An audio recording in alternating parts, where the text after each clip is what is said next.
লোক মাথা গোনার উদ্দেশ্য আমাদের নয়, এটা হলো गणतंत्र सिस्टम। मौजूदा जमहूरियत में सिर्फ गिना जाता है लेकिन तोला नहीं जाता है। प्रचलित गणतंत्रे खाली माथा गोना है, माथार मध्य की आछे ओटा ओजन करा হয় না। এজন্য আমরা এগুলো জাহেলি মতবাদ বলি। এক কথায় বাংলাদেশে এমন কোন সংগঠন নাই যারা এই সমস্ত গণতন্ত্র, সমাজতন্ত্র, জাতীয়তাবাদের বিরুদ্ধে দার্থহীন ভাবে বক্তব্য রেখেছে।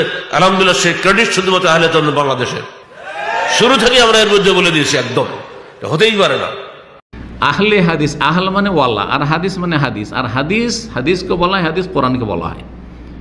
ফাবিআইয়ি হাদিসিন বাদাহু ইউমিনুন, আল্লাহু নাযালা আহসানাল হাদিস, আল্লাহ সবচেয়ে ভালো হাদিস নাযিল করেছে। সবচেয়ে ভালো হাদিস কি? ফাইন্না খায়রাল হাদিসি কিতাবুল্লাহ, সবচেয়ে ভালো হাদিস হচ্ছে আল্লাহর কিতাব কোরআন। তাহলে আহলে হাদিস মানে যারা কোরআনও মানে আর তারা হাদিসও মানে, কিন্তু কোরআন এবং হাদিসকে স্বাধীনভাবে বোঝে না। সাহাবায়ে কেরামদের দৃষ্টিভঙ্গিটা, সাহাবায়ে কেরাম, তাবেইন, তাবা তাবেইন, সালাফদের দৃষ্টিভঙ্গি সামনে রেখে তারা বুঝে, সেজন্য তাদেরকে সালাফিও বলা হয়। এবার বোঝা গেছে? এরা হচ্ছে আহলে হাদিস। যদি খাঁটি এই আদর্শের অনুসারী হয় তাহলে আহলে হাদিস।